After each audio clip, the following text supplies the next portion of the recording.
Alam nyo, away pamilya, normal yan. Pero paano kung ang away ng magkapatid ay nagaganap sa harap ng buong bansa? Yan mismo ang ating sisilipin ngayon. Ating aalamin kung ano ang sinasabi ng isang source tungkol sa tila matinding hidwaan sa loob ng pamilya Marcos. Tara, simulan na natin. Yan mismo ang tanong na bumungad sa atin mula sa ating source material. Isang tanong na nagpapakita kung gaano kabigat ang sitwasyon. Kasi isipin mo, sino nga ba ang gagawa niyan sa sarili niyang kapatid? At mas mahalaga, bakit? Yan ang susubukan nating sagutin. Okay, unang bahagi, ang pampublikong akusasyon. Para lubos nating maintindihan ang lahat ng ito, kailangan nating balikan kung saan at paano nagsimula ang lahat. Ano ba talaga ang nangyari? So isipin nyo to, ang setting, isang prayer rally, isang lugar na dapat para sa kapayapaan at pagkakaisa. Libu-libong tao ang nandoon. Pero sa isang entablado na para sana sa pananampalataya, doon mismo isinilang ang isang pambihirang akusasyon. At dito na nga nagsimula ang gulo. Sa harap ng napakaraming tao, umakyat sa entablado ang isang senador, si Imay Marcos, at nagbitiw ng isang matinding akusasyon. Hindi laban sa kalaban sa politika, kundi laban mismo sa sarili niyang kapatid, si Pangulong Bongbong Marcos Jr. Grabe, di ba? Isang pampublikong atake. At para sa source na ating sinusuri, hindi to basta-basta. Tinawag nila itong ang pinakasalawlang anyo ng pampublikong pagtataksil. Parang sinasabi na ito na ang pinakamatinding traiduran na pwedeng gawin sa publiko. Inilarawan pa nga bilang political harakiri, na parang sinaksak niya ang sarili niyang political career.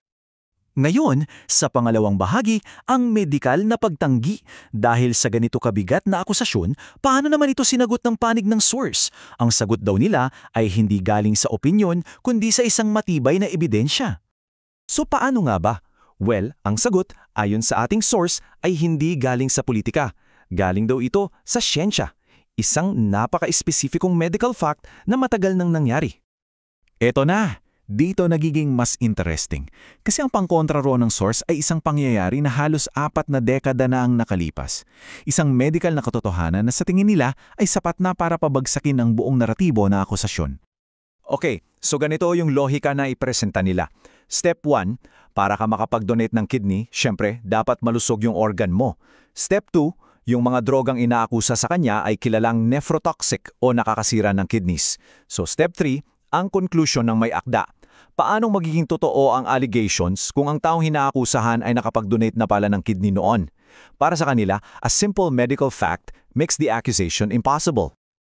Okay, so naintindihan na natin yung ano. Ngayon, punta naman tayo sa mas malalim na tanong, ang bakit. Ano nga ba, ayon sa source, ang tunay na motibo sa likod ng lahat ng ito? Dito makikita natin yung dalawang magkaibang mukha ng kwento.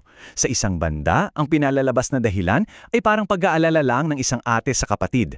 Pero sa kabilang banda, ang sinasabi ng source ay hindi raw ito tungkol sa pamilya. Ito raw ay isang kalkuladong political move para kumampi sa kabilang political camp. At dito na ibinagsak ng source ang kanilang pinakamabigat na konklusyon. Ginamit nila ang pariralang puting ahas. Sa kulturang Pilipino, yan ay isang talinghaga para sa isang traidor na hindi mo inaasahan, isang taong malapit sa iyo galing mismo sa loob. Napakabigat na salita. Para sa source, hindi ito basta-basta naisip o nasabi lang sa init ng ulo. Ang tingin nila dito ay isang bagay na pinagplanuhan. Isang tatakeng matagal ng hinahasa at binubuo sa likod ng mga kortina. Pakinggan nyo yung paglalarawan, napakadramatiko. Na ang planong ito ay binuo sa dilim, inalagaan ng mga bulungan o chismis at saka sinilaban sa entablado. Hindi raw ito pagbubunyag ng katotohanan. Para sa source, ito ay literal na panununog ng reputasyon. Okay, ika-4 na bahagi na tayo, ang epekto sa kultura. Tingnan naman natin yung mas malawak na epekto nito, hindi lang sa politika, kundi sa mismong tela ng kultura nating mga Pilipino.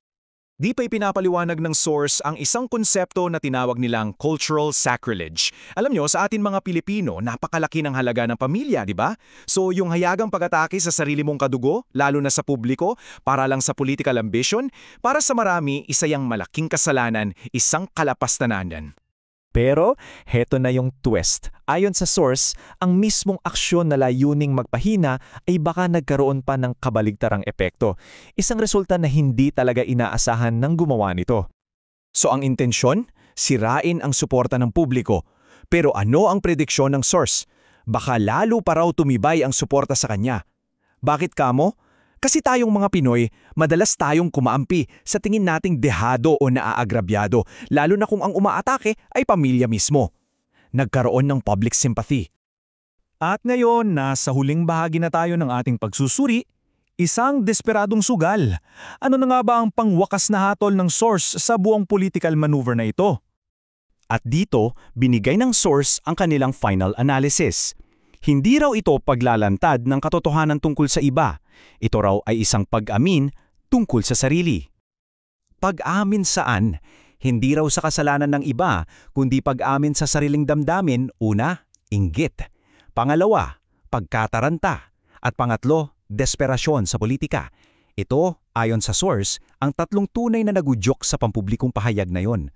At ito raw ang pinakamatinding kabalintunaan sa lahat. Sa pagnanais niyang pahinain ang pangalan at brand ng pamilya, ang tanging nangyari lang daw ay naihiwalay niya ang sarili niyang pwesto mula rito. Isang ataking nag-iwan sa umaatake na tila mag-isa. At iiwan ko kayo sa makapangyarihang linyang ito mula sa ating source. Ang mga desperadong hakbang ay bihirang gawing martir ang mga utak nito. Ginagawa silang mga babala. Sa madaling salita, ang mga ganitong galaw ay hindi raw lumilikha ng mga bayani. Sa halip, ginagawa nitong isang babala ang taong gumawa nito, isang paalala sa lahat tungkol sa panganib ng ambisyon na kayang talunin kahit pa ang ugnayan ng dugo.